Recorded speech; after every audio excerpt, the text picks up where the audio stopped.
Então, nós trabalhamos bastante a parte de funções de Green. Vamos tentar agora relacionar um pouco a discussão das funções de Green com os potenciais.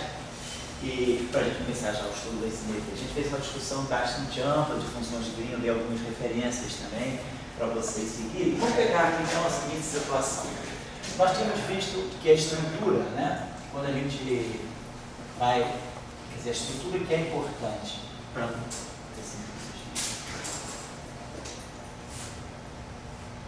a estrutura que é importante para a gente estudar as funções de Green é a parte quadrática da ação, ou da densidade lagrangiana. Então, nós temos colocado de uma maneira genérica, né, a parte quadrática como sendo um campo, uma estrutura que a gente tem um campo genérico, que pode ser, na verdade, não precisa ser um campo, pode ser até um multiplete de campos. A gente deu exemplos, né, em que a gente tem mais campos do que pode ter mix, né? Temos aqui um operador, temos aqui um campo. E se esse campo está livre, essa aqui é a estrutura. Vou botar aqui um fator meio. Se esse campo está livre, né, essa é a estrutura. Está bem claro? Está aparecendo aí, José? Está conseguindo ver? Está escrita, está firme, né? Então tá. E se esse campo está interagindo com alguma fonte, então nós temos, por exemplo, nós podemos acoplar aqui uma interação desse campo com a fonte. Então essa é uma estrutura geral, claro que a gente pode optar. A gente estudou casos em que a situação mais complicada, quer dizer, porque os mixes estão incluídos aqui, mas a gente está deixando a coisa de uma forma mais simbólica, mais geral. E a equação de campo que sai daqui, né, é a equação do operador diferencial atuando no campo, dando a fonte. E o problema da função de Green, então, se colocava como um problema de uma equação, né, inhomogênea, em que a gente quer determinar a contribuição ao campo gerada por essa fonte. Então, aqui aparece o inverso do operador que define a propagação do campo, e é aqui que a gente localiza a função de Green. Então, basicamente, a gente escreve esse resultado como sendo aqui a função de Green e a fonte, né? Por isso, né, entendendo essa expressão aqui, a contribuição ao campo no instante de tempo t na posição x, né, ela vem da configuração instantânea dessa fonte no tempo anterior. Então, para nós tínhamos essa expressão aqui. Nós integramos sobre todos os tempos da fonte até o tempo de observação, integramos sobre toda a fonte, e basicamente o que a gente tem é isso aqui, t menos t', x menos x', e aqui a fonte. Então, para nós, esse era o problema da função de Green. Imaginando que nós colocamos aqui a função retardada. Então, nós já tínhamos descrito que na teoria clássica que a gente coloca aqui é a função retardada. Então, esse é o problema da função de Green. Então, a gente pode imaginar o seguinte: se nós agora sabemos que, então, nós estamos numa situação, para nós o campo é clássico. Então, nós não estamos falando de flutuação quântica, nós estamos falando de campos que obedecem a essa equação de campo. Os campos são fixados pela sua equação de campo a partir de certas condições de contorno. Então, nós vamos jogar essa solução aqui. O que está acontecendo aqui no Lagrangiano é que nós temos a descrição, vamos dizer, da energia, quer dizer, o campo acoplado a si mesmo, que é a parte de propagação, a parte de cinemática do campo, e aqui a contribuição da interação entre o campo e uma fonte. Então, essa fonte aqui, ela responde gerando campo. Então, nós poderíamos nos perguntar se essa corrente aqui, então o papel da função de Green, eu tenho uma fonte aqui. Então, essa fonte está aqui. Essa fonte se acopla, vamos dizer assim, de uma certa maneira, a um ponto de observação, onde eu vou ter um campo. E aqui, quer dizer, o papel da função de Green é fazer a mediação entre a fonte e o campo. Isso que a função de Green faz através daquela operação ali. Então, nós poderíamos nos perguntar, se nós tivermos duas fontes dessa categoria de objetos que geram esse campo, então, se eu quisesse, por exemplo, estudar a interação de uma fonte com outra fonte, se eu quisesse estudar a interação entre essas fontes aqui, como é que eu poderia? Então, eu imaginaria que essa fonte, ela gera uma perturbação que vai chegar aqui. Essa fonte também gera uma perturbação que vai chegar aqui. Então, basicamente, dessa forma meio diagramática, fica sugerido que a interação entre as fontes ela deve ser mediada pela função de Green. E a função de Green é que vai fazer a mediação da interação. Na teoria quântica de campos, né, essa função de Green vai ser exatamente o propagador. Então a pergunta é, como é que a gente pode implementar um pouco esse cenário naquela descrição? Né? Então vamos pensar o seguinte, né? O nosso lagrangiano é uma descrição que eu queria, basicamente, energia cinética menos energia potencial. Vamos fazer o seguinte, vamos substituir a solução desse campo aqui. Então nós sabemos que, claro, a solução geral dessa equação de campo essa aqui é a configuração de campo gerada especificamente por aquela fonte.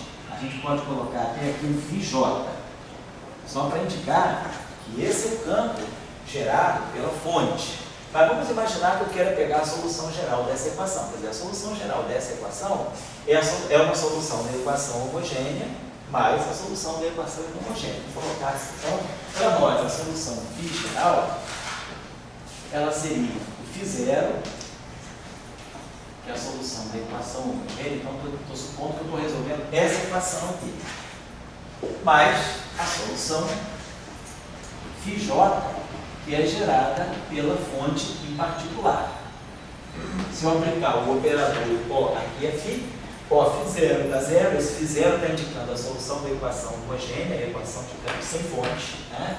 Então, o operador de campo atuando na fonte, atuando na solução homogênea dá zero, obviamente, e o operador de campo atuando na fonte em presença da corrente, ele dá a própria corrente. Então, de qualquer modo, então, a gente está vendo que essa separação, essa superposição de soluções deve ser solução daquela equação lá. Então, vamos imaginar que eu tenho a solução no meu campo e eu queira ver como é que esse campo agora vai intermediar a interação entre as correntes. Então, vamos pensar o seguinte, vamos substituir lá nessa densidade lagrangiana as soluções. Então, eu teria aqui um meio. Então, aqui nós vamos ter. Aqui, claro, lagrangiano é tudo no ponto x. Φ0 mais Φj. Aí aqui nós temos o operador O. Nós temos Φ0 mais Φj. Depois, no outro termo, nós temos menos Φ0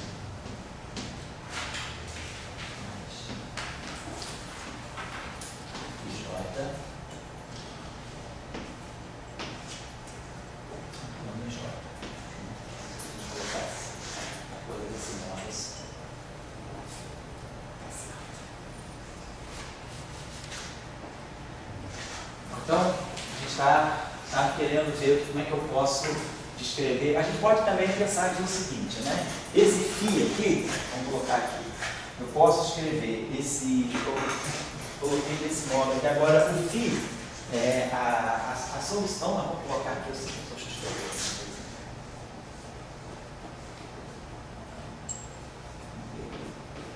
Então, esse Φ0 dá zero. O Φj da J. Né? Então eu tenho esse termo aqui que é Φ0J e depois eu tenho esse termo aqui que é o Φj. Tá certo. Vamos fazer de uma outra maneira. Então, deixar isso dessa forma. Eu posso substituir o meu campo aqui, mas o que eu quero gerar, basicamente, é a interação corrente-corrente. Aqui eu estou substituindo tudo em favor do campo. Vamos tentar substituir nessa equação aqui o campo em função da corrente. Se eu colocar aqui Se eu imaginar aqui que eu vou substituir, vou pegar esse campo aqui, quer dizer, vamos pegar essa equação, vamos pegar essa densidade lagrangiana aqui, escrita explicitamente para o φJ. Deixa eu apagar isso aqui, não é muito bom, isso aqui está feito, mas não vai levar aonde a gente quer. Vamos imaginar o seguinte, vamos imaginar que eu vá considerar apenas a parte da solução que depende da fonte. Para mim, o que é importante é saber relacionar fonte com fonte através do campo. Então, quer dizer, para eu relacionar fonte com fonte através do campo, eu tenho que estar pegando a solução que me dá o campo em função da fonte, é a solução inhomogênea, o φJ. Então, vamos escrever aquela relação naquele lagrangiano, vamos fazer só aqui, substituindo, tomando a situação em que esse φ aqui seja o próprio φJ. Então, para nós ter esse φJ aqui, eu posso escrever, então, esse J aqui, o φJ em função do φ. Vamos escrever isso aqui, então, desse modo. Então, eu vou ter aqui o meio. Então, o nosso φJ ele é a função de Green vezes G. Lembre-se que o lagrangiano local, né, quando eu colocar isso aqui, está implícito que esse φ de x, ele vai ter um G de x, vai estar simplificado nesse sentido. É só para economizar a notação. Depois nós vamos abrir em função da integral. Então, o primeiro campo aqui é o GJ. Aí aqui nós temos o operador e aqui nós temos o outro GJ. Vamos colocar assim. E aqui nós temos menos a mesma coisa. O meu φ, ele é GJ.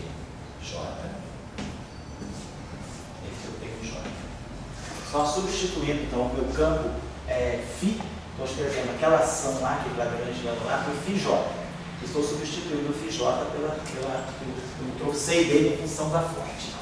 Então, vamos colocar esse lagrangiano, ele é todo no ponto x. Então, vamos imaginar que eu, colocando aqui, eu vou só colocar esquematicamente as integrais, esse aqui é o φJ de x. Então, isso aqui, ele vai ter uma integral em dt', uma integral em d3x', vamos colocar assim, e aqui vai ser a função de Green, né? Aqui essa função de Green, então, vamos botar t' t menos t', x menos x', atuando na fonte j, t' x'. Essa é a primeira parte aqui. Aqui eu tenho o meu operador O. Esse operador O, como a gente sabe, ele está definido num instante de tempo tendo uma posição x. É um operador diferencial, pode ter DDT, pode ter Laplaciano também, pode ter gradiente, tem os operadores aqui, é o operador que me dá a parte de dar a propagação do campo. É aquela parte que a gente tem campo, operadores, pode ter termos de massa, não importa. E aqui, vamos colocar o segundo termo daqui. Então, aqui nós vamos ter um dt duas linhas, d3x duas linhas, uma expressão semelhante, que agora eu tenho que colocar aqui o campo φ de x também, só que essa coordenada aqui, essas coordenadas são as coordenadas interpolantes entre essa fonte e o campo φ de x, e aqui entre a fonte e o outro campo. Então aqui nós vamos ter t menos t duas linhas, x duas linhas, e aqui o J. Aqui eu vou dar entre parênteses assim, duas linhas, só para saber que é o J de T duas linhas e de X duas linhas. E depois o outro termo que vai aparecer, que é menos o meio, né? Que é menos, perdão.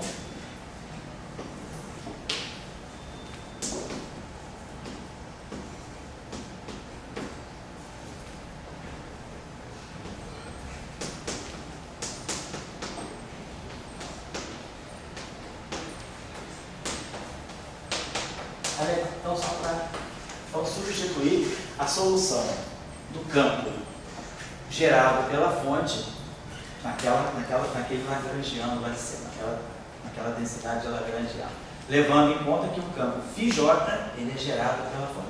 Porque qual é o objetivo disso? Eu quero saber qual é a interação entre as fontes mediada pelo campo.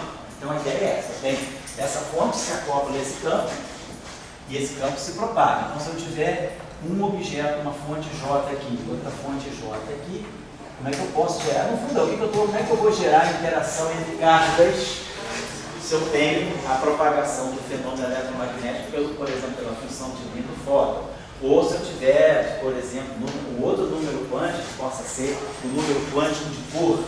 Então eu vou estar gerando a interação entre quarks com cor mediada pelo propagador do fenômeno nuclear forte, que seria o núcleo. Essa que é o cenário que a gente está tentando descrever com isso. Eu queria um cenário de física fica própria. Pela intermediação, pela troca. Então eu quero ver como é que eu posso buscar dentro de uma teoria clássica de campo, posso fazer isso, claro, uma teoria quântica de campo também, isso aí é uma coisa bastante interessante, né? Essa discussão.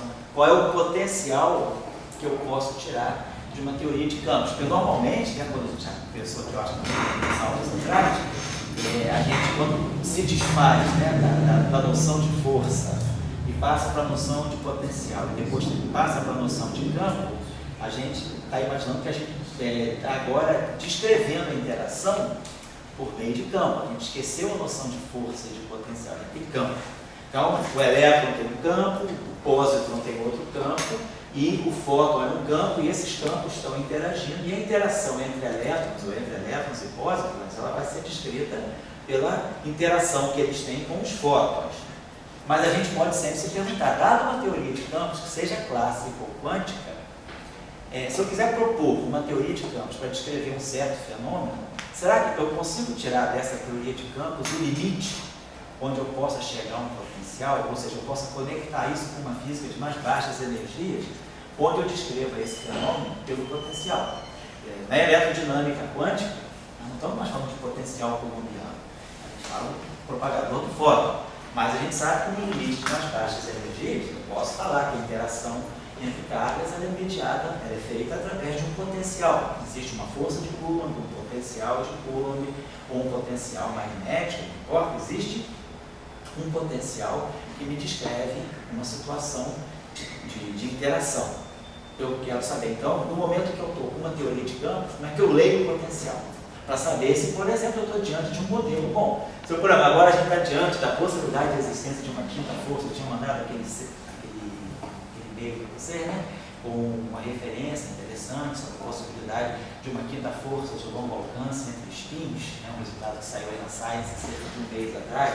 Então, se eu estou diante de uma interação que eu quero modelar, eu vou tentar modelar essa interação por meio de uma teoria de campos. A minha pergunta é, essa teoria de campos vai ser capaz de me gerar, no limite de mais baixas energias, um potencial compatível com essa interação spin-spin? Então esse é o problema. Dado uma teoria de campos, né, vamos dizer, primeiramente clássica, não precisa ser quântica, dado uma teoria de campos clássica, como é que eu poderia ter uma informação do potencial? Ou dado uma teoria quântica de campos, como é que eu poderia ter uma informação do potencial? Nós já, quando estudamos a função de Green, eu acho que já na primeira aula do nosso estudo de funções de Green, a gente viu que basicamente a função de Green, ela é o potencial ou o campo gerado por uma carga multiforme, né? Tá aqui. Se essa carga aqui for multiforme, for uma função delta, a integral desaparece e a função delta que está aqui, ela vai me dizer que a solução que eu vou ter do campo é a própria função de Green. Então, quando a gente pega a função de Green do Laplaciano, a gente, na verdade, está achando qual é o campo gerado por uma carga multiforme quando esse campo satisfaz a equação de Laplaciano. Então, a gente já tinha visto que a função de Green, de uma certa maneira, ela dá o campo, né, no caso da carga multiforme. Agora a gente quer ver como é que eu posso gerar interação entre cargas. Porque aqui, ó, eu já começo a ter uma coisa no Lagrangiano que é quadrática. Eu tenho carga, eu abandonei a noção de campo, o campo desapareceu aqui nessa versão, e eu levei, quer dizer, no fundo eu estou substituindo a noção do campo pela função de Green, que medeia a interação desse campo com uma carga teste. A mesma coisa aqui. Então a gente agora, vamos dizer, desconstruiu um pouco a noção do campo para chegar, eu já estou começando a chegar a uma situação em que eu tenho uma corrente e alguma coisa fazendo a interação entre as duas correntes. Essa aqui é a coisa. Eu queria fazer uma comparação. Muitas vezes no mercado, os termos têm um potencial de mercado. Eu posso vender tantos televisores aqui no Rio de Janeiro. Mas depois eu tenho que, desse potencial do mercado, tem que intermediar, realizar esse potencial com intermediações. Daí tem o capital. Você, digamos, não tem comparando, tem potencial. O potencial pode ter uma conta de longo alcance, de curto alcance, o que for. Agora, depois, não adianta eu ficar com esse potencial. Eu tenho que materializar. Então, eu tenho que intermediar para alguma coisa. Então, daí que vem, digamos, a função de green, nessa interação corrente-corrente, você começa a fazer, vamos dizer, analogamente, um tipo de um comércio de partículas. Você tem que ter um comércio, porque o universo vai ter dentro do fundo, mas tem um comércio. Nós estamos querendo botar partículas que fazem o papel que o capital faz na sociedade.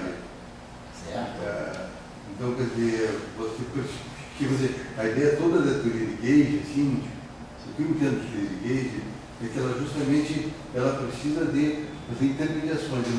Ela cria partículas para intermediar. Então, essa é a ideia da teoria de Gage. Isso não seja clássica, quântica, o que for. Você precisa da noção, né? Porque no fundo, essa é a noção mais natural do campo mesmo, né? Porque qual é a noção do campo? É você justamente substituir a noção de uma ação à distância, basicamente você quebrar a noção de uma terceira lei de Newton, de que a ação e a reação são instantâneas, mas dizer que existe sempre um tempo de propagação entre a ação que você cria aqui e o objeto que vai sentir essa ação. Então, a interação, ela deixa de ser à distância e ela passa a ser gerada, ela vai ser concretizada mas alguém por alguma coisa, né? Isso que faz a intermediação. É o campo, o papel do campo intermediador é muito natural quando você quer quebrar esse paradigma da terceira lei de Newton. Aí vem uma comparação com o capitalismo.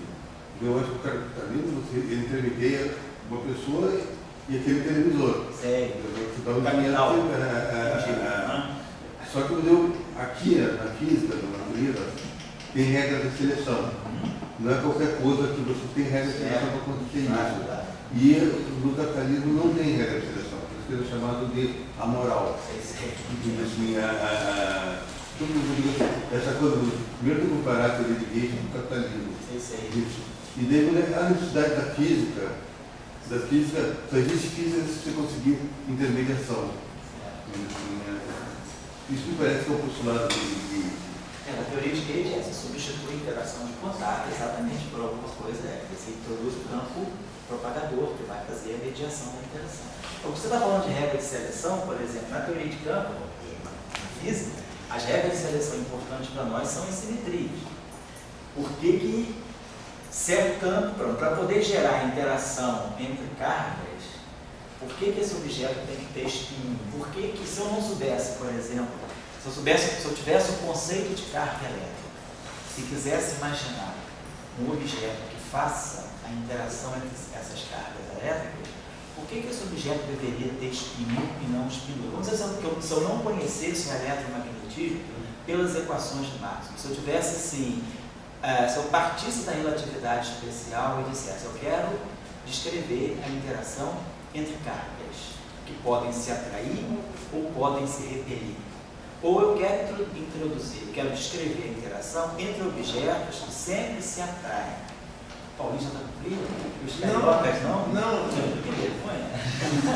Não, você é paulistano, né? Nem paulista. Não, eu estou mostrando, porque geralmente você salta. Não, mas hoje não está tanto. Não, mas é. Ontem, sexta-feira, eu estava de matar. Então, nem o carioca eu estou. Carioca eu não sou também, não sou do interior, mas os carioca não. Hoje está mais fresquinho, está melhor. Então, por exemplo, se eu tiver objetos que sempre se atraem, será que eu tenho uma regra de seleção para me dizer, bom, se os objetos sempre se atraem, essa interação deve ser intermediada por spin 0, por spin 1, por spin meio, por spin 2. Eu tenho assim uma variedade de escolha ou não? Se essa interação for atrativa e repulsiva, será que eu vou poder também já saber que tipo de objeto pode intermediar? Então, a simetria de Lorentz, né, que é a simetria relativista, ela já impõe uma regra de seleção nesse sentido. Então, se eu tenho cargas que se atraem mas que também podem se repelir, isso já elimina o spin 0 e já elimina o spin 2. Eu só posso ter, certamente ela vai ter que trocar objetos do spin 1, que é o caso da eletromagnetismo. De fato, né, tem atração e repulsão dependendo do sinal das cargas, e o fóton tem spin 1. Não é à toa que o fóton tem spin 1, porque ele vai descrever a interação entre objetos que se atraem e se repelem. Na gravitação, por exemplo, a massa se atrai. Se eu tenho atração de massas, hoje a gente fala de uma atração gravitacional repulsiva por causa das longas distâncias, né? Mas dentro de distâncias razoáveis, até 1 megaparsec, que a nossa colega cosmóloga está aqui, a gente pode falar de uma interação gravitacional que ainda é atrativa. Então, certamente a interação gravitacional pode ser descrita por spin 0 ou por spin 2, não por spin 1. O setor de spin 1 está fora da gravitação. Agora, por que 0, 2 ou 2 e 0? Por que spin 2? Por que o gráfico tem spin 2 e não spin 0?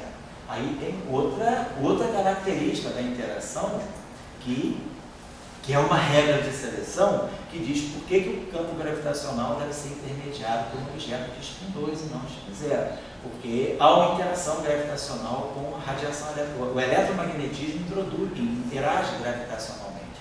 Você tem uma interação gravitacional entre o fóton, né, e a gravitação.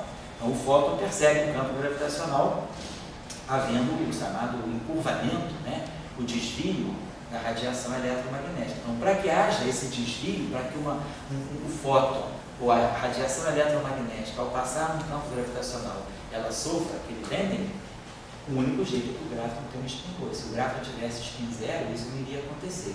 Então, você começa a selecionar o conceito que você está falando, a intermediação, perfeito. E aí, as regras de seleção que você falou que a física tem que o capital não tem, são, por exemplo, eu não sei se no capital tem ou não tem, não estou discutindo o capital, mas a gente pode até pensar depois numa outra ocasião. Mas a física, ela vai te dando essas regras de seleção devido às simetrias e devido a certas observações que você faz, né? Certas observações de tecnologia. Eu acho que o Reinaldo tinha uma colocação a fazer, pode ser desse jeito. Eu não entendi porque o fato de você poder atrair ou repelir faz com que você não possa ter spin 2, 0, 0. E se no caso mesmo da massa, a energia escura de alguma maneira, massa escura, você ter massa negativa, não é de alguma maneira você poder repelir? Isso, aí sim, se você entrar agora nesse regime de você entender que a radiação a energia escura pode ser uma espécie de massa negativa, isso sim, isso vai abrir uma discussão nova no campo eletromagnético, pode ser, no campo gravitacional, pode ser até que haja um setor de gravitação que em longa escala seja descrito por um spin 1. A questão é que o spin 0, o spin 1, o princípio de gauge, que está ligado ao spin 1, nós vamos estudar aqui quando a gente está o grupo de Lorentz, ele leva, naturalmente o spin 1, ele tem um princípio de gauge associado a ele, que te diz que se esse objeto de spin 1 interagir com algum tipo de matéria, essa matéria pode vir a ter cargas de sinais opostos, e a interação pode ser atrativa ou repulsiva. Isso não acontece com o spin 2. Spin par ou 2 em particular? Não, 2 não, spin 0, vamos dizer, não sei se para spin 3 ninguém sabe, mas para 0 e 2 não acontece. Para 0 e 2 não acontece. Porque na verdade, quando você em relatividade vai manipulando lá para um lado e para outro, em algum momento você chega naquele ego do seu quadrado. Isso. E aí você vê que isso é uma coisa extremamente geral. Como, sei lá, você quer fazer o balanço da molécula de água, tem lá as ligações químicas. Para dar certinho lá o balanço de energia, você vai, o balanço de massa, você vai ter que atribuir massa, inclusive, às ligações químicas. Certo. E aí, só que nesse caso as energias são negativas, então você atribui uma massa negativa. Certo. Então não sei se é um pouco uma coisa meio de força barra, é como se tivesse uma massa negativa. Mas se de fato tiver, de alguma maneira esse cara não é uma massa negativa? Mas eu acho que é mais uma... É só uma forma de falar. Eu acho que sim, é mais uma forma de falar. Eu passei um paper para vocês, não sei se eu passei essa semana um paper para vocês, passei sim, no domingo, sobre aquele experimento lá do CERN, do alfa, né? Do experimento alfa, que mostra, quer dizer, já conseguiram construir antimatéria e manter o antiátomo, o átomo de anti-hidrogênio fixo por cerca de milissegundos, né? Cerca de 16 minutos. Então, a ideia agora é já começar a ver se realmente a interação gravitacional da antimatéria é exatamente a interação gravitacional da matéria. Isso não foi provado ainda. O teorema do CPT diz que uma partícula e antipartícula têm a mesma massa. Mas o teorema do CPT não diz que a interação gravitacional da partícula e da antipartícula são a mesma. Então, isso é uma coisa a ser verificada. Então, provavelmente, né, agora dentro de um futuro próximo, vai se estudar essa interação matéria-antimatéria com a gravitação. Saber até que ponto a gravitação ela não distingue entre a matéria e a antimatéria. Então, é a discussão que nós estamos colocando aqui. Pode ser que, se a gente agora fala de uma interação gravitacional que em larguíssima escala, escalas maiores do que cerca de 1 megaparsec, a interação gravitacional já começa a ser repulsiva, então pode ser que a gente já tenha que observar no setor gravitacional a ingestão, talvez, de um estímulo, que não possa ser só estímulo. Bom, então acho que pode falar. O capital curioso. O que é o capital? Ele é da moral, ele é a spin, né? O spin ele traz uma regra de seleção, né? Sim. De intermediação. Spin é a simetria do grupo de Lorentz. Essa discussão está ficando importante, porque eu acho que eu tinha, desculpa ficar mandando paper para vocês, mas é para a gente poder enriquecer a nossa aula aqui. Há cerca de 2 domingos eu mandei para vocês também o trabalho da violação do teorema de Luther na matéria condensada. Então, nos supercondutores, parece que está aparecendo nos supercondutores evidências de Unparticles, né? A gente tinha falado por acaso naquela aula que você levantou umas dúvidas aí, algumas questões, a gente acabou falando, chegando não só nas partículas, mas nas Unparticles, que é um regime de energia em que o campo começa não mais a estar associado à partícula, mas a objetos que não têm mais massa bem definida. O que caracteriza uma partícula, a gente até brincou aqui na sala, né? Para o Wigner era uma coisa, para o Dirac era outra, para um cara que faz para o experimental, para o Rubin é outra. Então, cada um tem uma visão do que é uma partícula. Então, uma certa hora, a gente falou, a visão de Wigner da partícula, uma partícula relativista é uma representação irredutível unitária do grupo de Poincare. Ela tem uma massa bem definida, isso é que é importante. Ela tem uma massa bem definida e um spin ou uma helicidade bem definida, ou um spin ou uma helicidade bem definidos. Então, se ela tem uma massa bem definida, a gente caracteriza como partícula. A Unparticle já é um regime do campo em que aparece um objeto ligado ao campo que não tem uma massa mais bem definida, por causa da simetria conforme. Então, quando a gente está num regime que varia a simetria conforme, nós vamos discutir isso aqui provavelmente na próxima aula, dentro do item de simetria, vamos estudar a simetria de dilatação. E a simetria conforme, ela diz que se uma teoria tem invariância conforme, tem 2 possibilidades. Ou todas as massas são nulas, todos os objetos têm massa nula, ou a massa é contínua. A massa não pode ser mais discreta. Quando a gente tem um sistema em que as massas são discretizadas, o elétron tem uma massa, o quarto tem outra massa, o neutrino tem outra massa. Quando tem as massas são discretizadas, isso quebra a simetria conforme. Então, vamos ver por que a simetria conforme impõe que ou todas as massas são nulas, ou a massa, ela varia continuamente. Eu posso ter massa M, posso ter massa 0,1 M, posso ter massa πm, posso ter... As massas variam continuamente. A Unparticle, ela entra nesse regime, em que a massa começa a variar continuamente, e aí tem um parâmetro de escala. Então, hoje, por exemplo, é uma coisa interessante saber se as Unparticles aparecem, se elas realmente existem, e elas interagem com as partículas do modelo padrão, qual é a correção que elas dão, por exemplo, na força de repulsão entre 2 elétrons? Será que numa interação eletromagnética repulsiva entre 2 elétrons, eu posso detectar efeitos que sejam efeitos de impacto? Então a gente sabe, quando eu vou estudar a interação entre 2 elétrons, no eletromagnetismo usual, a interação entre 2 elétrons estáticos é a repulsão colombiana. Mas eu estou desprezando aí o spin. O elétron tem spin. E a gente sabe que quando 2 elétrons trocam um fóton, ou trocam 2 fótons, a interação eletromagnética mediada por fóton, ela corrige o potencial colombiano com fatores de spin.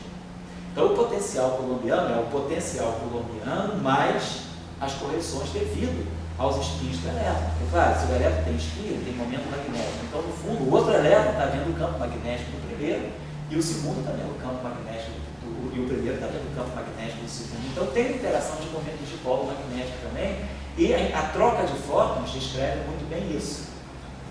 A questão é, se eu agora, o elétron interage com o elétron, não só trocando fótons, mas também trocando, por exemplo, as chamadas Unparticles associadas ao campo eletromagnético, a interação elétron-elétron, ela muda, ela recebe correções novas. E aí, será que eu tenho precisão dos experimentos suficiente para calcular essa diferença de interação, essa diferença de energia, de interação entre dois elétrons devido a esse setor novo? Então essa é uma discussão interessante que está surgindo na matéria condensada também. Saber todos os efeitos, né, que podem incorrer quando a gente está estudando a interação entre, por exemplo, elementos químicos. E a interação de antíparticles, ela atua nos químicos. As antíparticles também vão gerar potenciais que dependem dos químicos. Então a gente tem uma série de fenômenos interessantes que vêm da mediação. O tipo de mediação. Mas não? Aqui na fala se o meu O fosse zero, sei, eu não teria que ter a parte. Isso, eu não teria propaganda. Mas eu poderia ter o G, J, aquele é parte. Só a interação de contato. E ali estaria a parte. É. E ali estaria uma contribuição. Desculpa, não. Para você ter amparo, você tem as amparas, elas também têm propagador, só que elas não têm um polo bem definido. Elas não têm o polo que te dá a massa. O que caracteriza, nós temos visto, o que caracteriza a presença da partícula nas duas funções de Green? A questão toda está no polo, onde a função de Green é singular, a relação de dispersão do campo se anula, é ali que eu tenho, é ali que a função de Green é importante. E aquele polo do propagador, ele justamente é o zero da equação de campo, ele é o que te dá a relação de dispersão. É o que vai te dar a massa. Quando você tem um particle, você perde essa informação. Quer dizer, a tua função de Green, ela começa a ter zeros. Você vai ter zeros da função de Green, não mais polos da função de Green, que vão estar ligados a esse par. Mas não é que a função de Green seja zero. Ela apresenta zeros. Isso seria só um exemplo. Não, você tem uma função de Green. Normalmente, o que a gente tem da função de Green? Nós temos um operador aqui, e aqui a função delta de Dirac. Então, e aqui a gente tem uma relação, na verdade, a gente tem aqui um polinômio nos momentos. Por exemplo, a gente tem K2 menos L2 aqui. Então, a gente sabe que é justamente aqui, nesse polo da função de Green, que corresponde justamente ao operador O, que na equação de campo seria K2 menos L2, né? Transformado de Fourier do campo. É isso aqui que estaria me dando a relação de dispersão imediata. Eu tenho aqui uma partícula massiva. E2 é igual a P2C2 para M2C4. Sairia daqui. Agora, o que você tem é que essa tua função de Green, ela não é zero, mas ela vai apresentar zeros. Então, por exemplo, você poderia ter aqui em cima um polinômio que depende de K, de tal maneira que esse polinômio aqui vai ter zero para certos valores do momento. E você não tem mais uma massa bem definida. É como se o teu propagador, agora, se ele tiver uma massa bem definida, você está definindo uma partícula. Então você vai ter uma relação aqui agora que te mostra que você não vai mais zerar isso para polos isolados. É como se você tivesse agora uma série de polos ligados continuamente. Você teria uma região aqui que o que vai caracterizar a parte é o fato dessa massa ser contínua. Ela não ser mais discreta. Eu não vou ter zeros isolados da função de Green. Porque cada zero da função de Green vai dar uma relação de dispersão. Se eu tivesse, por exemplo, a gente viu um exemplo, a gente pegou alguma coisa do tipo K4, menos alfa, K2, menos beta, algo desse tipo. Então isso me mostraria que essa função aqui, sendo uma função quadrática em K2, ela em princípio poderia ter dois polos. Poderia ter um polo K2 igual a M ao quadrado, e poderia ter um polo K2 igual a M2 ao quadrado. Você está marcando partícula. Com a partícula agora você poderia ter alguma coisa aqui, que teria, vamos dizer, algo que se você tivesse, vamos dizer, um K2 menos aqui, um log de K2. Então a gente sabe que isso aqui vai, a função logarítmica, ela não tem polos, ela tem um corte de ramificação. Então a singularidade da função logarítmica, por exemplo, ela está no corte de ramificação no plano complexo. Então você perde a noção agora de um polo isolado e você vai ter singularidade ao longo de todo o eixo. Então isso aqui pode estar marcando para você a presença de um sistema de singularidade que não são mais isoladas. Né? A função deixa de ser meromórfica e ela passa por esse corte. Então a estrutura de propagador no setor de impacto é diferente do setor de partícula. Então isso não significa que a função de Green seja assim. Mas aí você tem esse logaritmo limitador. Não, estou dando um exemplo. Depende do modelo específico. Esses K2, K4, está tudo ligado àquela caixinha que a gente chama de logaritiana. Não está lambertiano. Aquela caixinha é a base da relatividade. com aquela caixinha está com variação de aqui. Agora, você, sem aquela caixinha, com aquela caixinha você sempre vai ter que ter, vai dar, qualquer pessoa que tiver vai dar K2, K2, K2, M1, você vai ter partículas. Mas é polos isolados, tem partículas. Você para ter um particle sem violar, sem ter caixinha, é possível. É só que você não vai ter mais. E sem violar, sem violar invariância de Lorentz, exatamente. Você agora não tem mais. Eu estou dizendo, porque o propagador ele não é mais uma função meromórfica, é uma função que tem polos isolados. Ele passa a ter agora a estrutura de analiticidade dele é diferente da estrutura de polos. Mas ele obedece à invariância de Lorentz, ele não viola a invariância de Lorentz. O que é a Reinaldo? Desculpa, só uma dúvida, porque nesse caso, sem olhar aqui para o polo, eu teria de campo normal, então um campo livre eu posso fazer uma superposição de osciladores harmônicos. Isso. Aí eu vou lá achar os técnicos de osciladores harmônicos, eu posso fazer naquela base de foco e eu vou ter lá os estados do operador de chapéu. Né? Isso, os E aí, tem alguma interpretação agora? Porque o espectro deve continuar sendo 1, 2, 3, 4, né? Certo. Tem algum significado isso agora? Não tem. Eu acho que não tem mais significado. Você tem que buscar uma outra. Em teoria de campos, nem sempre essas representações, representação de estados coerentes, representação de focos são equivalentes. Você pode ter. Na mecânica quântica, essas coisas são equivalentes, mas quando você tem um número infinito de graus de liberdade, não necessariamente. Muda tudo. Muda tudo, né? Teoria de campos ela tem esse problema, porque ela é tem um número infinito de graus de liberdade. Então, muitas coisas que valem para a mecânica quântica já não valem mais para a teoria de campos. A própria quebra espontânea de simetria é isso bem claro. Você nunca pode ter quebra espontânea de simetria em mecânica quântica, mas você pode ter em teoria de campos por causa do número de graus de liberdade sem fim. Se vocês quiserem uma coisa mais interessante, eu posso dar um trabalho mais assim, básico para vocês lerem sobre essas amparas, porque isso é uma coisa que vai estar agora aparecendo, não é moda não, isso não é moda, isso é assunto fundamental. Só que ele não aparecia, não tinha necessidade de aparecer. Eu acho que agora com esses últimos resultados, sobretudo da matéria condensada, isso vai começar a ficar mais interessante do que na própria teoria de campos. Elas foram introduzidas na teoria de campos e, claro, o Atlas, na colaboração Atlas do LHC, tem uma proposta de fazer medição de efeitos de partículas, mas provavelmente tudo está indicando que desses novos materiais vai ser talvez mais fácil detectar a presença de partículas já em sistemas de matéria condensada. Vou dar referências, então, uma outra referência para vocês. Bom, então olhando esse cálculo aqui, agora todo mundo, quer dizer, esse cálculo aqui é imediato. O que acontece? Esse operador de campo, ele depende das coordenadas x, ele vai entrar nessa integral aqui. Então, esse operador de campo atuando nessa função de Green vai dar a função delta.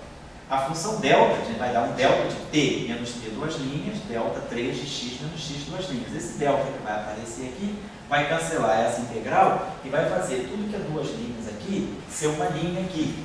Então eu vou ter, aqui nesse termo, eu vou ter esse g, esse j e aqui um j. Quer dizer, todo esse termo aqui, esse o aqui, atuando nesse g aqui, vai me sobrar um g duas linhas que a função delta vai tornar de g'. Então eu vou ter algo do tipo g', g de x', j de x', perdão, j de x', g, j de x', que é o mesmo termo que eu tenho aqui. Aqui eu tenho um j de tx, aqui eu tenho essa integral aqui em t menos t, aqui eu vou ter, é tudo t, isso aqui me fez virar um delta de t'. Então tá certo, eu tenho uma integral linha aqui em o, j, exatamente, vai ficar um delta de, vai ficar um delta de t menos t duas linhas. Então esse cara aqui não vai ficar duas linhas, vai ficar j de tx, por causa da função delta que está aqui. Então vai produzir um termo desse tipo aqui. Meio menos 1, esse termo que está aparecendo no sinal menos. Então, no final de tudo, a interação corrente-corrente, ela sai basicamente aqui. Eu vou ter um lagrangiano, a gente pode dizer que é um lagrangiano efetivo, que vai apenas me dar a interação corrente-corrente. É um lagrangiano efetivo, corrente-corrente. Ô José, não está muito claro, não? Está aparecendo na tela? Está aparecendo. Ah, está sabe o que? Não está legal. Tem alguma coisa para esse jeito, você andar lixando esse quadro, está tudo assim. Então isso aqui vai ficar menos 1 meio, 1 menos 1 meio, né? Então menos 1 meio, 1 meio menos 1, então vai ficar menos 1 meio. E aqui então ficou J de Tx por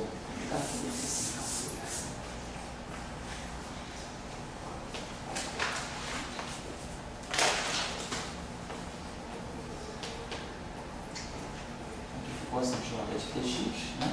Então eu tenho uma fonte, tenho aqui a função de Green, está fazendo a mediação, T menos T', x menos x', e aqui eu tenho a outra fonte, T' x'. Então fica claro que a função de Green, ela está fazendo o papel dessa intermediação entre duas fontes. Eu tenho as duas fontes, posso estar aqui integrando. Se eu quiser, por exemplo, escrever isso, deixa eu apagar isso aqui. Eu posso escrever no espaço de Fourier, vou apagar aqui. Se eu pegar a ação, por exemplo, né, vamos substituir, então, em vez de trabalhar com Lagrangiano, vamos colocar assim, deixa eu colocar aqui a ação.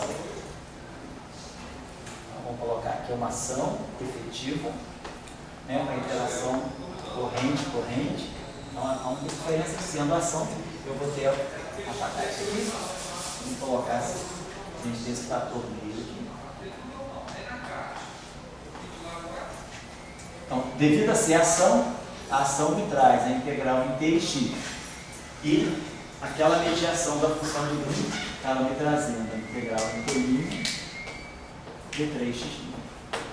Então, fica aqui, ó, aqui tem uma fonte, tem a função de Green, e aqui eu tenho outra fonte. Então, nesse sentido que eu estou dizendo que a função de Green, ela está gerando, né, no espaço de configuração, a interação corrente-corrente. Então, o papel, basicamente, se a gente quiser ler daqui, então, se por exemplo, se essa carga for uma carga pontiforme, e essa carga aqui também for uma carga pontiforme, eu tenho funções delta, então, basicamente, a ação vai ser a interação entre duas cargas mediadas aqui por essa função de Green, que se eu tiver cargas pontiformes, eu vou ter a função de Green calculada, né, ligando uma posição da corrente a outra, uma posição de uma carga, a posição da outra carga. Então, se essa função de Green for, por exemplo, a função de Green do Laplaciano, que é 1 sobre R, vai aparecer o potencial quilompiano. Então, essa função de Green, ela está completamente determinada por esse operador O.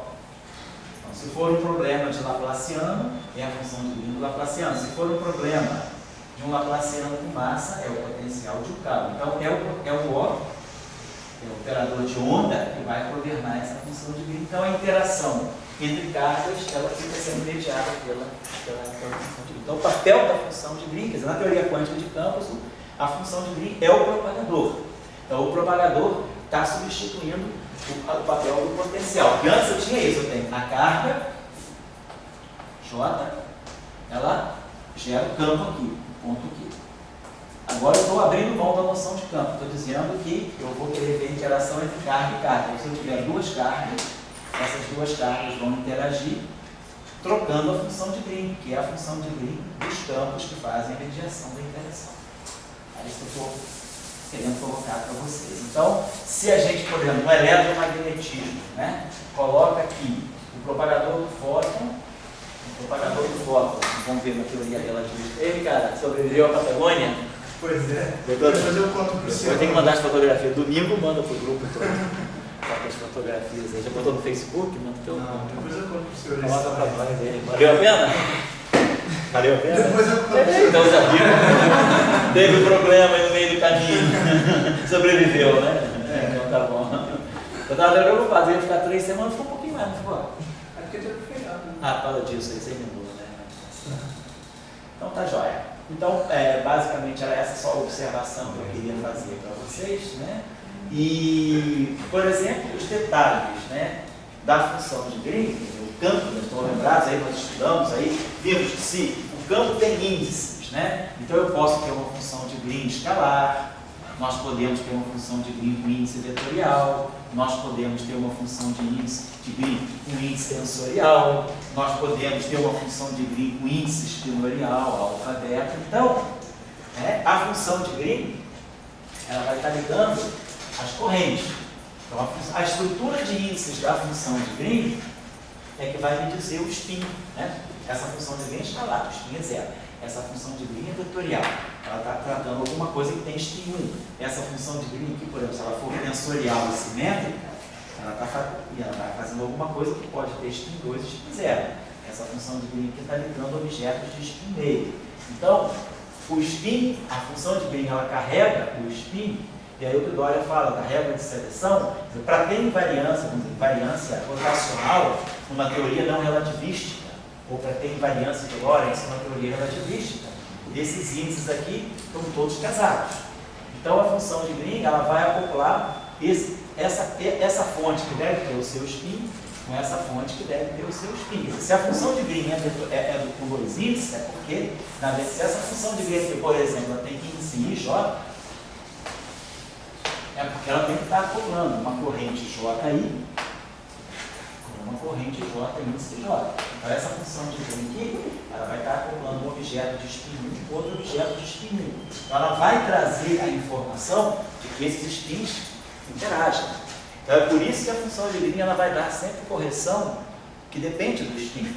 Porque a estrutura de índice da função de Green, ela vai se acoplar com esses objetos aqui. Então esses objetos aqui, se esse objeto for um objeto com índice vetorial, por exemplo, ele tem spin 1. Então aqui nesse caso eu estou tratando da interação entre alguma coisa que tem spin 1, uma outra fonte que tem spin 1, e elas estão interagindo, trocando essa função de Green aqui. Se eu, por exemplo, no caso da eletrodinâmica, o meu elétron tem spin meio, então eu vou ter uma carga aqui, uma corrente aqui que é J alfa, por causa do spin do elétron. Aqui eu vou ter que ter uma função de Green J alfa beta e aqui o J beta. Então, a função de Green automaticamente ela vai fazer com que ela acopla os índices de spin das fontes que estão em interação. Então, ela vai introduzir como interação spin-spin. Se a gente pegar, por exemplo, posso pegar no intervalo, eu quero a expressão lá para vocês, a interação, qual é a correção, né, a interação entre dois elétrons devido à troca de fóton. O fóton tem spin 1, o fóton é trocado entre os elétrons que tem spin meio, então o potencial não é só o potencial coulombiano. O potencial coulombiano é uma aproximação bastante grosseira. O potencial coulombiano, ele não vê o spin. Então, se é elétron que tem carga, se é objeto de spin 0 que tem carga, o potencial coulombiano é 1 sobre R. Ele não percebe a estrutura de spin. Agora, se são dois elétrons, então o potencial vai ser o coulombiano devido só à repulsão das cargas, mas vai ter um termo extra, porque o elétron tem spin. E o elétron tem spin, tem carga, então ele tem momento magnético. Se ele tem momento magnético, ele gera campo magnético, campo dipolo. Então o outro elétron vai perceber o primeiro elétron pelo campo magnético que ele gera. É pequeno, não é? É uma interação muito menor do que a coulombiana. Mas a gente sabe que a eletrodinâmica ela tem precisão de uma parte em 10 a 10. Então eu tenho condição de medir essa interação. Está claro o conceito? Então eu só queria chamar a atenção de vocês para isso também. Da importância da função de Green. Quer dizer, através da função de Green, eu sei como é o potencial da teoria. Agora, eu não ensinei a vocês como deriva. Eu posso dar uma referência para vocês? Eu vou pegar a referência lá. Tem um paper muito bom, um autor chamado Fernando Isso.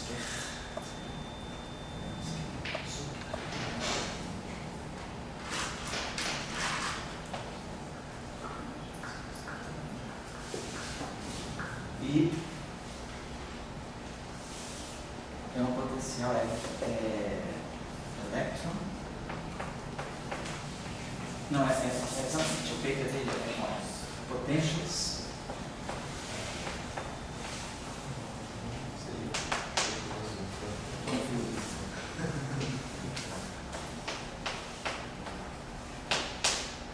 Tem a referência lá, esse artigo de 92.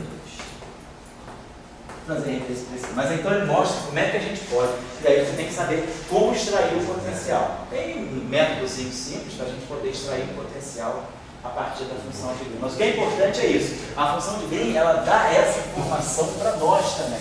Ela dá a informação de como os objetos interagem, como fica a interação de spin. E isso hoje em dia em matéria condensada tem sido bastante interessante, porque em conexão com esses materiais mais refinados, aí, de nanotubos, né, grafeno. Então, a interação entre os portadores de carga começa a ser importante. E essa interação entre os portadores de carga, ela ressente, né, da troca que é feita. Né? Então, se eu tenho não só, por exemplo, interação eletromagnética, mas se a gente tem, por exemplo, outro tipo de interação, áxions, por exemplo, isolantes topológicos, aparecem objetos como se fossem áxions. Esses áxions são partículas de spin zero que também podem fazer a mediação do potencial entre os elétrons. Então aparecem correções novas entre os objetos que são os portadores de carga. Então eu vou depois, no intervalo, eu pego uma sala feita para dar referência precisa para vocês. E vamos começar agora a discutir um pouco as simetrias, né?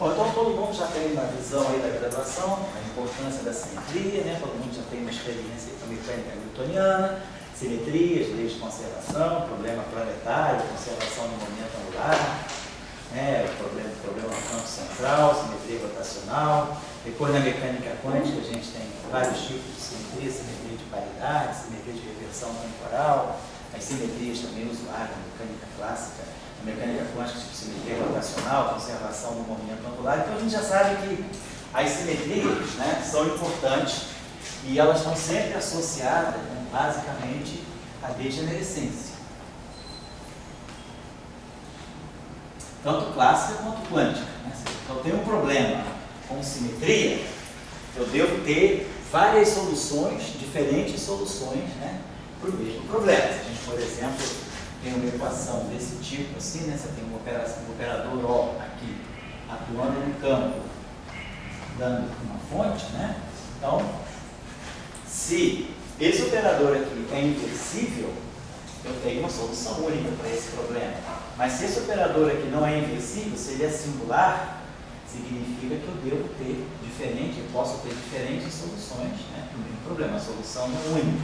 Então, agora, a presença, né, quer dizer, a ideia de que se esse operador aqui, que é o operador que dá a dinâmica do campo, ele tem alguma singularidade, né, quer dizer, ele é um operador singular, então a gente sabe que o fato dele ser singular significa que ele tem alto valor e zero.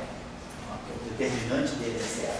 Ele tem alto valor e zero. Então, se ele tem alto valor e zero, se o determinante dele é zero, deve ter alguma simetria por trás disso. Aí deve ter, nós já tínhamos entendido um pouco que, por exemplo, pode ter algum tipo de operação de projeção, de operador de projeção. Eu não consigo inverter esse operador, porque esse operador ele não consegue varrer todo o espaço dos campos, ele está restrito a um subespaço menor do campo. Então, seja classicamente e quanticamente, a gente sempre associa, né, a simetria a uma degenerescência. Na mecânica quântica, o problema fica também bastante simples, né? Que a gente tem um hamiltoniano atuando num estado, né, no problema estacionário, dando uma certa energia. Se eu tenho uma simetria desse hamiltoniano, se esse hamiltoniano tem uma simetria, significa que deve ter no meu espaço de estados, deve ter um operador unitário que implementa essa simetria. Então deve ter um operador que deixa o meu hamiltoniano invariante. Isso é a simetria do meu hamiltoniano. Então tem um objeto. Esse hamiltoniano pode ser substituído por esse hamiltoniano aqui por causa da invariância. Então eu tenho U, H, o dado. O hamiltoniano é invariante. Então, se esse operador é unitariamente representado, então significa que eu posso multiplicar a esquerda por o Dagger. Então aqui vem o Dagger psi. E esse operador sai daqui. Então isso mostra que se psi é solução, o Dagger psi também é solução com a mesma energia. Então a invariância do Lagrangiano, né, na mecânica quântica, se essa simetria ela é unitariamente implementada no espaço de Hilbert, os estados, isso significa que eu tenho mais de uma solução independente, né, associada com o mesmo nível de energia. Então eu tenho degenerescência. Então a gente sabe que o problema da simetria está sempre associado à degenerescência. Se a gente detecta uma degenerescência, por trás deve ter uma simetria. Então é assim na mecânica quântica, é assim na mecânica clássica também, né? Quer dizer, na mecânica clássica a gente sabe que a degenerescência está configurações distintas do sistema no mesmo valor da energia. O caso, por exemplo, do potencial central. Se a distância não muda mas a configuração angular muda, o valor da energia de interação é a mesma. Então nós temos sempre, a simetria está sempre associada a uma degenerescência. Na teoria dos campos, os campos sendo clássicos, né, determinados por equações de campo, né, são campos determinados, determinísticos, as simetrias elas têm uma maneira, elas se revelam de um certo modo e se revelam de uma maneira mais simples. Na teoria quântica de campos, quando os campos deixam de ser objetos clássicos e passam a ser operadores, aí eu posso ter problemas mais delicados para implementar a simetria. Nem sempre uma simetria clássica pode ser implementada quanticamente. Às vezes a teoria clássica ela tem todas as simetrias que são cabíveis, no entanto a teoria quântica correspondente ela perde algumas das simetrias no processo de quantização. Então isso aí está ligado, né, ao tópico que a gente chama de teoria quântica de campo, que é o tópico das anomalias. Né? A anomalia é uma obstrução quântica à implementação de uma simetria clássica quando eu passo para o regime quântico. Por exemplo, também na mecânica clássica, né, sempre que a gente implementar uma simetria unitariamente, então eu automaticamente tenho degenerescência. Na teoria quântica de campos, nem sempre a gente consegue ter uma representação, uma implementação unitária da simetria. Nem sempre, num problema de teoria quântica de campos, uma simetria ela pode ser introduzida de uma forma unitária no espaço de estados, no espaço de Hilbert. Essa obstrução é o que a gente chama de quebra espontânea da simetria. E aí a degenerescência não aparece. Por isso que quando tem quebra espontânea de simetria, aparecem massas. A gente explica as massas. Então, na teoria de Salant-Glashweimer, quando há uma quebra espontânea da simetria, os bósons vetoriais ganham massa, os elétrons ganham massas, os quarks ganham massas. Então, a quebra espontânea da simetria, na verdade, ela se reflete através do aparecimento de massa. Mas isso não é o ponto de partida. Às vezes a gente troca o começo pelo fim. Na verdade, o que está acontecendo de uma maneira mais fundamental, dentro de uma descrição um pouquinho mais de princípios fundamentais, o que está acontecendo na quebra espontânea da simetria é que aquela simetria que é do lagrangiano clássico, que é da teoria clássica, ela não consegue entrar na teoria quântica no espaço de estados. Eu não consigo representar aquela simetria através de um operador unitário que vai atuar nos estados quânticos do meu sistema. Então, a não possibilidade de trazer uma teoria, de trazer uma simetria para o espaço de estados, para o espaço quântico, para o espaço de estados quânticos, para o espaço de Hilbert, de uma forma unitária, representa a quebra espontânea da simetria. E aí, se eu não tenho mais essa possibilidade, eu perco a degenerescência. Se esse operador aqui não mais existe, esses objetos aqui não fazem sentido. E é isso que é a quebra espontânea da simetria, de uma outra maneira colocando. Claro, a gente muitas vezes associa a quebra espontânea da simetria ao famoso chapéu do mexicano, pega o mínimo, expande em torno do mínimo, mas isso é uma história que é uma história muito simplificada, uma história muito simplista. Não tem que acreditar que o mundo foi feito em 7 dias. Né? Na verdade, o mundo foi feito em 7 dias, como também as quebras espontâneas da simetria não é o chapéu do mexicano. O chapéu do mexicano é apenas uma maneira de eu realizar essa historinha. A questão é muito mais profunda. Vamos lá, é saber se uma simetria, quando a gente faz uma teoria de campo, né, mesmo que seja quântica, a gente começa com o lagrangiano, que é clássico. A gente pega os campos, escreve o lagrangiano, né, teoria de Salant-Glashweimer, na QCD, a gente bota o lagrangiano da QCD, como se ele fosse tudo clássico. Depois é que eu dizer, esses campos são quânticos, satisfazem certas relações de comutação, vou criar o espaço de Hilbert dos estados. Então você quantiza depois. Então quando você joga o lagrangiano, você joga o lagrangiano clássico. Ele tem as simetrias que você pensa que... Ele tem todas as simetrias. Classicamente você coloca a simetria basicamente o que você quer. Mas quando você quantiza, e você diz, meu campo deixou de ser um campo clássico, passou a ser um operador quântico, as simetrias que eu quero, elas podem ficar no meio do caminho. Então a quebra espontânea da simetria é um exemplo desse tipo. Eu tenho uma simetria no lagrangiano clássico, mas quando eu vou olhar os estados da teoria, eu não vejo essa simetria. Essa simetria foi perdida. Isso é a quebra espontânea da simetria. Ou se a simetria é quebrada por uma anomalia, o problema ainda é mais sério. A quebra da simetria ela não é nem espontânea, ela é abrupta, ela é explícita. Então é uma outra obstrução que nós temos para levar uma simetria clássica no nível quântico. Então, já vou colocar só para terminar o discurso. Então, nós vamos trabalhar as simetrias clássicas. Então, nós não vamos estar enfrentando esses problemas. Pelo menos, o problema da quebra espontânea da simetria, nós vamos trabalhar um pouco aqui. Eu não vou enfrentar o discurso da anomalia com vocês, porque ele é um problema mais particular mesmo de uma teoria quântica de campo. A gente precisaria ter alguns insights mais profundos de alguns tópicos, trabalhar melhor alguns tópicos da teoria de campo para trazer a discussão da anomalia. Mas eu vou indicar para vocês qual é o problema, para vocês já ficarem sabendo aonde é que a anomalia vai aparecer na teoria quântica de campos correspondente.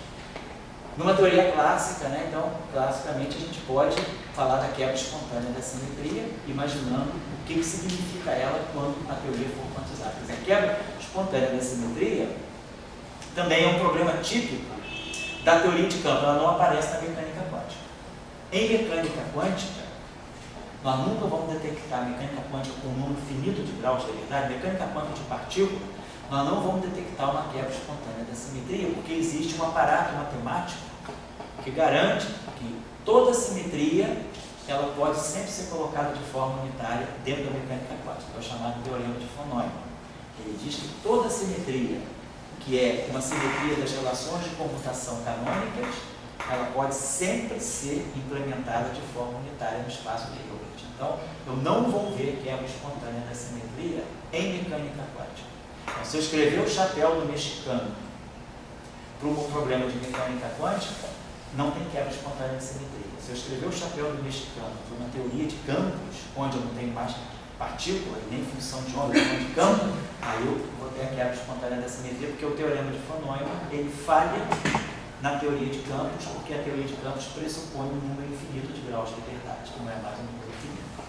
Então essa aqui é a discussão. Então as simetrias, já estou abrindo a palavra para você, então nós vamos trabalhar as simetrias do ponto de vista das simetrias clássicas. Então para nós tem duas categorias de simetrias: simetrias de espaço-tempo, translação temporal, translação espacial, rotações espaciais, dilatações. Vamos falar dessas simetrias mais básicas do espaço-tempo. E depois a gente vai falar das simetrias internas, que são ligadas, por exemplo, a números quânticos que não são do espaço-tempo, não são nem energia, nem momento, nem spin, nem momento angular, mas são, por exemplo, carga elétrica, números spin isotópico. Vamos falar das simetrias internas e das simetrias espaço-temporais, certo? Então, só estou chamando a atenção de vocês para esse discurso das simetrias, a gente tem que colocar bem claro, o discurso da simetria está na teoria de campos clássicos ou na teoria dos campos quânticos? Ela está na mecânica quântica ou está na teoria quântica de campos? Então, as simetrias, elas percebem qual é o ambiente que eu estou. Faz diferença. Às vezes, um teorema que vale no caso não vale no outro. Pois não, Reinaldo? Não, eu ia falar, você tinha falado da quebra de espontânea de simetria como permitindo você introduzir massa. Isso. E aí, um disso, mas só por curiosidade, para ver se faz algum sentido. Você disse que isso surge porque você não consegue implementar uma transformação unitária. Unitariamente. E aí, basicamente, a massa vai ser o cara que vai distinguir os diversos estados? A massa vai distinguir, ela vai quebrar a simetria, porque você... vamos dizer, na mecânica quântica, né, a degenerescência é em níveis de energia. Você tem estados distintos com a mesma energia. Certo. Se a simetria for quebrada espontaneamente, você vai ter estados distintos com energias distintas. Sim. Mas na relação com a relatividade, a energia é massa. Então você teria partículas distintas com massas distintas. Mas ainda deveria ser contínua a massa, não eu perder essa interpretação que é esse problema. Porque uma vez você tem no caso quântico, uma continuidade de estados. Então, quando você associa as massas, você está associando aos estados ligados do sistema. Então você está falando, e os estados ligados são ele discreto. Quando você vai para o setor contínuo, o espectro contínuo, exatamente, você tem um problema de espalhamento. Aí você já não está mais falando da criação, você não está mais falando de estados que têm uma identidade, não são mais estados ligados, não seriam mais partículas. Né? A gente associa partícula a alguma coisa que tem uma existência por um tempo razoavelmente alto. Então seria um estado ligado, que pode até ser meta-estável, ele pode decair depois de um certo tempo, mas ele tem um tempo de vida que dá para você identificar ele como um objeto em si, e depois ele decai, ele tem uma largura de decaimento. Tá certo? Legal? Professor, Não. número, não sei, Fala. número leptônico e bariônico é simetria interna? São simetrias internas. Então, o número leptônico pode ser uma simetria 1 ou o número bariônico. Né? Então você tem simetrias internas de natureza distinta. Mas é como se fosse a carga elétrica. Então vamos começar a falar das simetrias. A gente sabe, então, vamos estar trabalhando campos, e aí a simetria, mas nós já fazendo agora o paralelo com a mecânica clássica, né, com a mecânica newtoniana, nós sabemos lá da mecânica newtoniana que quando nós temos uma simetria sobre translação, né, simetria sobre, as simetrias que a gente tem na mecânica clássica, por exemplo, se a gente tem uma simetria sobre translações temporais, a gente sabe que nas simetrias sobre translações temporais, que é o termo lagrangiano, né? Nós falamos lagrangiano de partículas, né? Em que eu tenha coordenadas generalizadas, velocidades generalizadas, em princípio, nós temos também uma dependência explícita do tempo, né? Então, se o meu lagrangiano não depende explicitamente do tempo, né? Essa derivada em relação a T, a derivada explícita, com Q e Q ponto fixados, né? Essa dependência explícita em T é zero, então a gente sabe que a gente pode escrever, né, essa equação da seguinte maneira: ddt, né, esse lagrangiano aqui, é dl dq Q ponto, mais dl dq ponto, que é dois pontos, né, mais dl dq. Aqui eu não estou colocando as barrinhas, né? Essa derivada com Q ponto e Q constantes, essa derivada com Q e Q constantes, essa derivada com Q e Q ponto constante. Então, se o meu lagrangiano não depende explicitamente do tempo, se o meu lagrangiano não depende, isso aqui é a derivada explícita, que é a derivada feita com Q e Q ponto fixado. Se o meu lagrangiano não depende explicitamente do tempo, isso aqui é zero. E aí eu sei pelas equações de Euler-Lagrange que esse objeto aqui é ddt dl dq ponto. É o primeiro termo. Eu substituo dl dq pela equação de Euler-Lagrange. Estou supondo que o meu lagrangiano só depende de que ponto, não depende de que dois pontos. Mas valeria da mesma forma. Teria aqui que ponto, perdão, e mais o segundo termo, mais dl dq ponto, que é dois pontos. E aí a gente vê, né, que isso aqui está dando para nós ddt, né? Está dando ddt de dq ponto, né?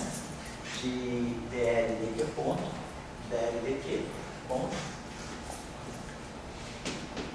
q ponto. Então, isso sendo igual a aquilo, então nós temos que ddt, né? De dl de q ponto, né? Tá, deixa eu dar aqui. Primeiro termo é dl dq ponto, e aqui o segundo termo está certo. Tem dois pontos, tem dois pontos, então esse termo aqui é a derivada desse, então esse termo aqui é a derivada desse produto aqui. Então isso aqui fica Q ponto, dl dq ponto é o momento, menos L igual a zero. Então, isso aqui é justamente o Hamiltoniano. Então, se a gente tem um lagrangiano que não depende explicitamente do tempo, né? Então, nesse caso, eu tenho invariância por translação temporal. Se eu faço uma translação temporal, então eu sei que a minha coordenada QI de T, né? Ela é uma coordenada QI ponto QI de T', é uma translação temporal. Então, o meu lagrangiano L de T' de T', que T' é igual a L de Q de T, papapá, T'. Então, se eu tenho invariância translacional, quer dizer, a condição para ter invariância translacional no tempo é que o meu lagrangiano não dependa explicitamente do tempo. Isso aqui me assegura invariância sobre translações temporais. A invariância sobre translações temporais é não ter dependência explícita no tempo. Não ter dependência explícita no tempo significa que esse termo é zero, então significa que meu Hamiltoniano é constante no tempo. Então, seria o que a gente conhece da mecânica clássica, só que translações, invariâncias sobre translações temporais estão associadas à conservação da energia, né? Bom, a questão agora é, se a gente faz isso em uma teoria de campos, né? Agora eu tenho uma densidade de lagrangiano e eu não tenho mais coordenadas de partícula, mas eu tenho campos, né? Então vamos também fazer a seguinte suposição. Meu lagrangiano, depois eu deixo uma tarefinha aí com derivada da segunda. Meu lagrangiano vai depender dos campos, em princípio. Esse campo aqui pode ser designar qualquer campo, pode ser campo escalar, pode ser campo vetorial, pode ser campo exponencial, uma família de campos aqui, e tenho as derivadas temporais desses campos e as derivadas espaciais desses campos. Não estou supondo que o meu lagrangiano tenha dependência em derivadas superiores. Se tiver, eu vou deixar o exemplo para vocês fazerem. E aí, em princípio, ele pode depender também das coordenadas temporais e das coordenadas espaciais. Então, isso aqui seria o meu lagrangiano geral.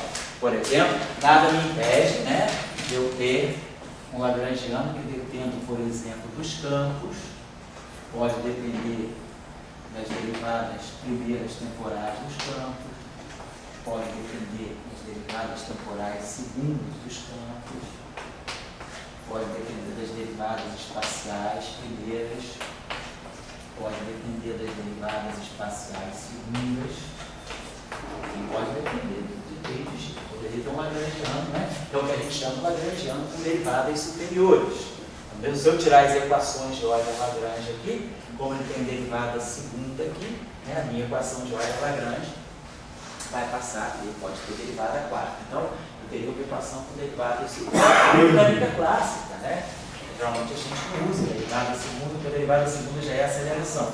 Então, eu tenho coisas que dependem só da velocidade. Mas na teoria de campos clássica, né? Depois quântica também, a situação se complica um pouquinho, mas é possível. Eu teria um lagrangiano que, em princípio, depende de derivadas segundas também.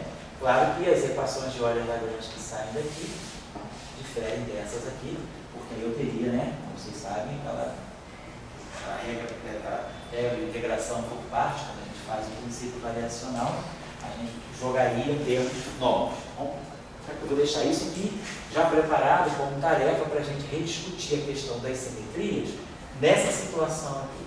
O que seria, na verdade, o hamiltoniano nesse caso, né? Se a gente faz uma invariância sobre translação temporal, aqui vai ficar claro que aparece o hamiltoniano. Aqui vai aparecer uma noção generalizada de hamiltoniano, porque agora eu tenho objetos que dependem, né, de derivada segunda. Seria o caso mesmo da mecânica clássica, né? Se a gente olhar na mecânica clássica, vamos pegar na mecânica de partículas, né? Mecânica mesmo de partículas. Se eu tivesse um lagrangiano que depende de quê?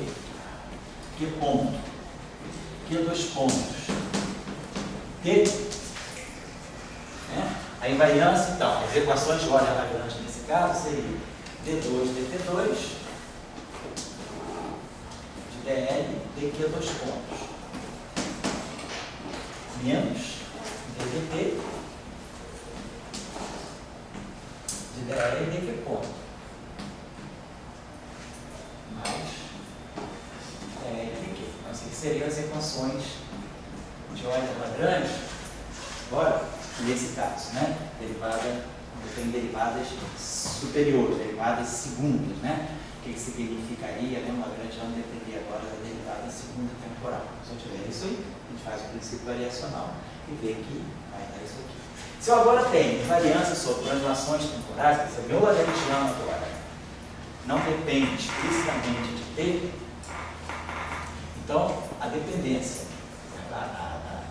dependência em T desse lagrangiano, ela está na dependência em T do quê? Então, dl dq, q ponto, mais dl dq ponto, q dois pontos, mais dl dq dois pontos, q três pontos, mais dl dq, derivada explícita, né? Entendo que o ponto que é dois pontos constantes. Então, isso aqui é zero para nós. Então, esse termo aqui é zero, porque o lagrangiano não depende explicitamente do termo. É o caso da invariância translacional. Então, eu tenho que ver, será que eu consigo tirar uma lei de conservação daqui? Né? Então, vamos pensar, esse cara aqui eu sei quem é. Pelas equações de Euler-Lagrange, esse termo aqui para nós, ele é ddt. Estou colocando isso aqui só porque esse resultado, para a mecânica clássica, ele não é interessante. Porque a gente nunca trabalha, dificilmente a gente trabalha em lagrangianos que dependem da aceleração. O lagrangiano depende das coordenadas e da velocidade. Estou colocando ele mais como um exemplo de trabalho para vocês fazerem no caso dos campos. Tá? Então, esse caso aqui, ddt de dl dq sai daqui. ddt de dl dq ponto, né? E aqui tem um Q ponto. E aí esse termo vem para cá com o sinal trocado, menos D2, DT2, BL, DQ dois pontos, né? Esse termo aqui. Ainda menos o Q ponto. Estou só trabalhando a equação de ordem Lagrange nesse termo. Agora que nós temos esse termo, que é BL, DQ ponto, Q dois pontos. E temos esse termo aqui. BL, DQ dois pontos. A minha ideia, né, para a gente poder ter uma lei de conservação, a gente deve ter um DDT de alguma coisa. DDT de uma grandeza, que eu vou identificar como sendo zero, DDT de algo igual a zero, que eu vou identificar então como sendo a noção generalizada de energia, que seria o hamiltoniano, no caso de um lagrangiano depender de derivada segundo no tempo. Vamos trabalhar isso aqui um pouquinho mais e a gente faz o intervalo. Então, a estratégia aqui seria esse termo aqui, né? Então, vamos tentar jogar aqui, transformar esse termo aqui, por exemplo, né? Eu posso colocar a derivada total, né? Posso colocar a derivada total. Eu vou buscar, vamos lembrar que eu tenho esse termo aqui, eu tenho DDT do E. No final do dia, vamos juntar esse termo aqui, não vamos esquecer dele não. Vamos trabalhar só o lado direito, para a gente ver se a gente consegue escrever o lado direito como sendo DDT de alguma coisa. Então, por exemplo, esse termo aqui, poderia pensar assim, esse termo aqui eu já posso enquadrar desse modo. Ele é DDT, né, de DL, de Q ponto,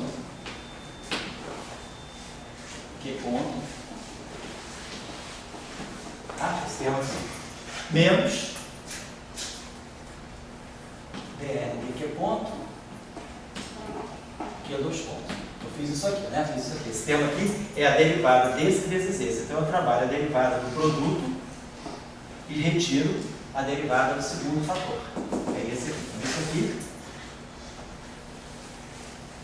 Porque eu estou querendo colocar tudo nessa forma, DDT de alguma coisa. Então esse termo aqui eu reconduzi daquela forma. Esse termo aqui, ó, menos DL dq ponto, Q2 pontos, ele vai se ligar depois com esse aqui, já vai tomar conta desse termo. Vamos deixando ele ali. Esse termo aqui, ele é uma derivada segunda desse cara aqui. Então eu poderia pensar nesse termo dessa forma. Essa derivada segunda, eu posso escrever desse modo. Ele é menos DDT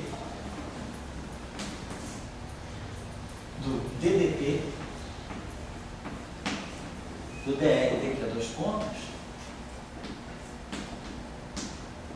vezes o Q ponto. Então vamos ver, se eu derivar isso aqui, vai me dar D2 DT2 disso aqui, vezes isso aqui. Né? Esse termo aqui, ó. Essa derivada primeira batendo aqui me dá justamente isso aqui, D2 DT2 disso aqui, vezes isso. Então agora está me faltando retirar essa derivada aqui. Então eu tenho menos DDT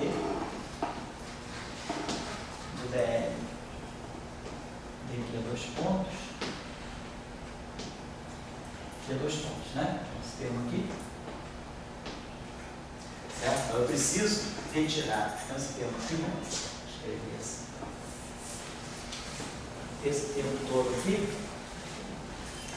é esse termo todo aqui. É a derivada segunda do primeiro fator, vezes o segundo fator, menos o primeiro fator, derivada segunda. Então apareceu esse termo espúrio aqui. Mas eu já estou conseguindo, querendo colocar tudo sob forma de DDT de alguma coisa. Esse termo aqui eu já sei que ele tem um destino certo. Esse termo aqui está dando aqui. Então esse termo aqui ainda ficou. Vamos ver o que eu posso fazer aqui. Oi? Aqui é mais, obrigado. É errado sim. Obrigado. Então esse termo aqui é mais. Então DDT, né? Então esse termo que está aqui, quando ele se juntar com esse, então vamos ver só uma coisa. Esse termo aqui vai cancelar esse aqui.